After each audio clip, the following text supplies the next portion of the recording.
So when we have a NICU infant who is unable to eat, we have to give them sugar somehow because they need to get their nutrition. And we do that usually through an IV, through dextrose, and that's going to provide the glucose to the bloodstream. But we can't just go ahead and give everyone, whatever we feel like. We have to have a measurement of that. And that measurement is called the glucose infusion rate. And in this video, we're going to talk more about that. So the GIR is a calculation of how much glucose that we are administering through the IV to this infant. It is calculated as milligrams per kilogram per minute, and it can be at various levels. If we have too little of a level, though, the baby is not going to be able to maintain their blood sugar, so they're going to get hypoglycemic. But however, if we give them too much, it can also run into some problems. They can get hyperglycemic, that's going to follow up with some osmotic diuresis, and they can get dehydrated. So we have to make sure that we're following kind of a tight window, making sure that they're getting exactly as much as they need to maintain their blood sugar. In terms of what is an appropriate GIR based on the infant, it's a pretty common standard. For a term infant, it's usually somewhere around 4 to 6 milligrams per kilogram per minute. Preterms, a little bit higher, so 5 to 8. But just know there's kind of an absolute threshold between the two of them. At the minimum level, you have about 4. And that is because we want to make sure that there is enough sugar in their bloodstream, so blood glucose floating around there, so their brain can get nutrition. If we go below that level, it can run into some problems with their brain growth. Now, in the normal adults like you and, well, me and maybe you out there, I don't know who's watching this, but we have a couple different pathways and better glucose stores that we can utilize in the absence of glucose to make sure that our blood has, or our brain has, the nutrition and energy that it needs to function. One of those processes for us is called gluconeogenesis, which is a real fun word, but that just means that we'll take ketone bodies and we'll metabolize them into wherever they need to get to, so we end up with glucose available for our brain. Infants do not have those glucose stores. They do not have that gluconeogenesis pathways exactly established or as efficient as they are for you and me.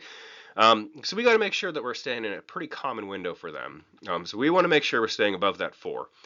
On the other end, though, we get up to a max range. So it's around 10 to 12. It's kind of a soft range. Some people can go a little bit higher, sometimes lower, but it all depends on the infants. We are limited by the amount and the concentration of dextrose that we can give to these infants. So I've seen somewhere in the 20s, low 20s, maybe 20 at a top, sometimes maybe at 25. Adult world, they'll do things like, commonly you'll see D50 if somebody's getting into problems, so a dextrose content of 50%. That isn't available to us in the NICU. Well, it's available, it's just not going to do us any good because we have some different problems with why we can't use that. But just know there's a safe range in there for our infants. It's usually somewhere between 4 to 8 for all infants, but if we want to get nitty-gritty about it, we can break it down like this slide says. Now, when you actually calculate the GIR, it depends on the values that you're given at the start. So in real world, when you're in your practice, it's going to be standard. You're always going to know a couple things like the infant's weight, possibly the IV rate, the dextrose concentration. And you can just kind of play with your math and you can play with your EMR and your like ordering, and it's going to tell you that type of information. If you're calculating this for, say, like an exam or something like that, a little different because you're going to be given different elements of that equation or that formula. And then you're going to be expected to know how to take those numbers and turn them into a GIR, or how to take that GIR and turn it into a number like an infusion rate or anything like that. So we're going to go over a bunch of the different ways you can get there. There's many roads to Rome, or there's many roads to get to your GIR, and we're going to cover them all. So our first approach here that's going to tell us how to figure out the dextrose percent from a given GIR and a IV infusion rate. So we have an infant who's 1.2 kilograms. He is 28 weeks. That doesn't matter for us. We want a GIR of 7. The IV is running at 4. And our formula to do this is it's going to give us an output of dextrose. We're looking at GIR times weight times 6 over milliliters an hour. And this 6 is kind of a cofactor. That is a 6 that comes from dividing 1 gram of dextrose into 60 minutes in an hour. That's just going to make our output look in the correct formula because we want milligrams per kilogram per hour. So it's going to allow us to cancel out some of those things. So looking at this, to build it, we're going to go percent dextrose equals our GIR of 7 times our patient weight, which is 1.2, times our cofactor is 6. We're going to put this over our 4, When we break that out a little bit further, this is going to come to 50.4 over 4. And that's going to give us 12.6%. But in the real world, we're going to just calculate this down, or round this down, so we're going to go with 12.5%, because that's the actual concentration that you're going to encounter in the real world. I haven't really seen anyone try to do a 12 or a 13 or a 12.6. It's usually 10, 12 and a half, 15 are the ones you're going to be working with most commonly.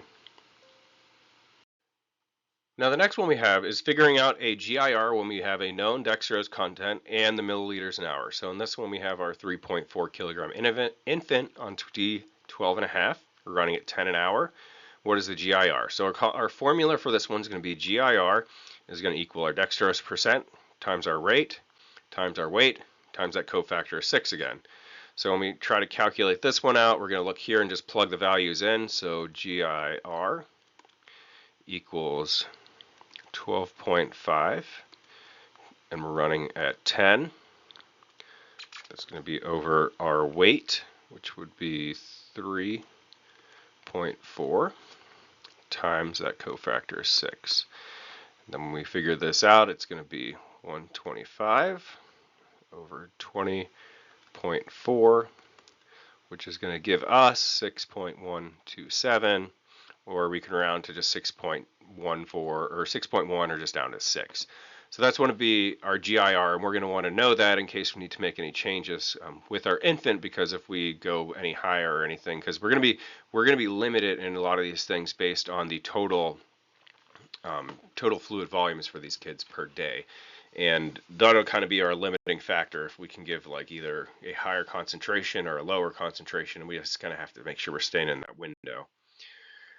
So we have another one here. This is using a shortcut of 0.167, and that is just another cofactor that we're going to use that comes from dividing 10 milligrams per milliliter in 1% dextrose solution divided by 60. So if we actually had to figure this out, it's just the calculation for 1/6. So if we divide it 1 by 6, this is what we get as our output. So with this infant, we have 0.95. We don't care about the weeks really. We have D10W. We have 3.2. We're using our shortcut method, so we're going to come down here and look at our GIR. And we just plug in our values. We have D10 times 3.2 milliliters an hour times our factor, 167. And we're going to put our patient weight underneath that, which is 0.95. And we go to do some math on this, and we're going to have 50.4. Sorry, my writing's a little sloppy with this pad. And we leave our weight over here at 0.95. And when we calculate this out, it's going to be 5.625, or just 5 or 5.5, depending on which way we're going to round it. So, well, 5.5 sounds more appropriate here. So again, we have 5.5 now for our GIR, and this is just using that shortcut. So dextrose content times our rate times that 0.167 or 1/6. If you can't remember that exactly, just remember 1/6 and divide it out, and that'll help you. Because remember, all these different formulas we're going to be using today are going to be either a 1/6 or a 1/6. It's just depending if we're going to throw that in the numerator spot or the denominator spot. And it's just playing with algebra. That's all this all comes down to. So we have another one here. This is using a dextrose percent, a milliliters per kilograms per day, and using this 007 method, so 0.007. And this is another conversion that looks at it a little bit differently, because now we're looking at the total volume or the total glucose being infused throughout an entire day. And we look at an entire day, we have 24 times 60, which that's going to give us 1,440 minutes with a day. And when we figure that out, it's going to end up being 0.007 when we look at how much glucose is going to be infused per minute, and that's just our factor that we're going to use for this one. So, long story short, we have a 2.8 kilogram infant on D12.5. His fluids are at 90 per milliliters per kilogram per day. And we need to figure it out just by plugging it into this formula we have down here. So we have GIR is our desire. We have our percentage. We have 12.5 times our milliliters per kilogram per day, which is 90, and we just times it by this cofactor of 0.007. And when we work everything out, we end up with 7.875, or we can just round it to about 7.9 or pretty close to 8 with that. So again, this is just looking at it because we're looking at the 24 hours in a day. We have to look at how much is being delivered per minute, and that's where we're getting that 1440, and that's where we divide that out, and we're going to end up with 007, which is easy. If you ever watch like James Bond movies or anything like that, just you can remember the 007, and the rest of it comes pretty easy. Another one that we have, again, we have GIR if we have a known dextrose, we have the milliliters per day, and then we're using 144. So again, we're just kind of playing with that algebra again and moving stuff around with our numerators and denominators. And now that we're looking at 4, it's just dividing out that 1440 by 10 to figure out the milligrams of, or the grams of dextrose being delivered per minute, or milligrams per milliliter per minute. That's all that factor is. It's just 1444, and we're moving it then from up on the top spot for that 007, moving it down here. So we have a 1.6 kilogram infant, D12.5, fluid goal of 120. So to figure this one out, we have our GIR here. Then we just need to figure it out and plug everything in. So we have D12.5 times our 120 milligrams per kilograms a day over 144. We work this one out. We have 1500 over 144. If we can write it, equals 10.416, or we round that down, we can be about 10.4, depending on what we want to do with it. But again, in this one, we're just moving the time factor down to the denominator spot. That way it's going to work with what we have, since now we have milligrams per kilogram per day. So now another one that you'll need to know is, how do we figure out the calories from just having a GIR? I use this one because it's pretty straightforward. There's different ways you can get there, but this one's pretty easy. They're going to put you all within like about a calorie or so per kilo. So it doesn't matter so much which one you use, just which one that you're going to be able to remember, use consistently to make sure you get the right one, or the right answer every time. So we have this factor then at 4.9.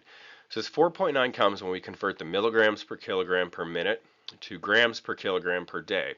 So again, we had 1440 for minutes a day. Divide that by 1,000. That's going to give us this 1.44. We then look at that 1.44, and we're going to divide times that by the calorie concentration of the dextrose. When you're going through an IV concentration and you're using dextrose, it's going to be 3.4 calories per gram. That's different than if we're taking it by mouth, because if we take it by mouth, it's 4 calories per gram. So IV is just a little bit different, so we just got to keep that in mind. So again, 4.9 is going to be the factor that we're going to use when we have to figure out what the calories are based on a GIR. So in this one, we have a 1 kilo infant, GIR of 9. We're not looking at anything else in this because we're only focusing on this GIR. So again, it would just be 9 times that factor 4.9. That's going to leave us with 44.1. So pretty straightforward. Just remember your 4.9 times GIR will give you your calories. And then if you have a longer question, they ask you like, the infant's also on enteral feeds and this much volume and blah, blah, blah. You have to like factor that in, and this might just be one part of that bigger equation that you're working on, but that's how you do it with just this one. All right, and the last one we'll talk about today is figuring out what milliliters an hour, or our IV rate, we want when we have a desired GIR. So if we have an infant and we're on a IV rate of 2 or whatever, and that GIR might be giving 5, and we say we want a GIR of 6, that doesn't mean we turn up our IV rate by 1 milliliter an hour, because depending on how big or small the infant is, that may be greater than 1 in your GIR or less than 1 in your GIR. So it's really important that we actually calculate this out every time, and sometimes you just might need to verify this just to make sure you're where you should be. English.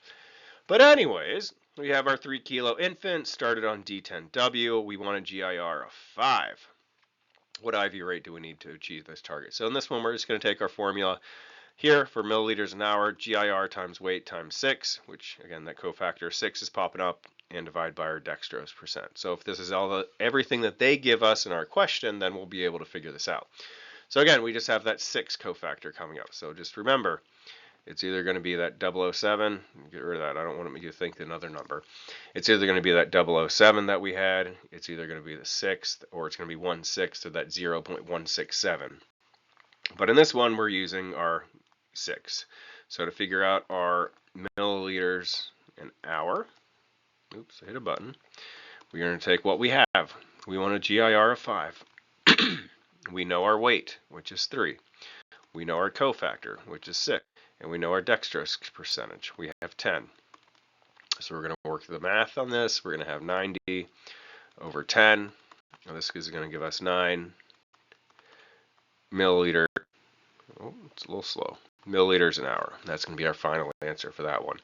So that's going to figure out our IV rate if we know what our GIR is. And then let's just say we need to increase it from 5 to 6. We would just plug your 6 into that formula and then run that across, and it's going to give you what your new output would be. So that's how you calculate it on this one.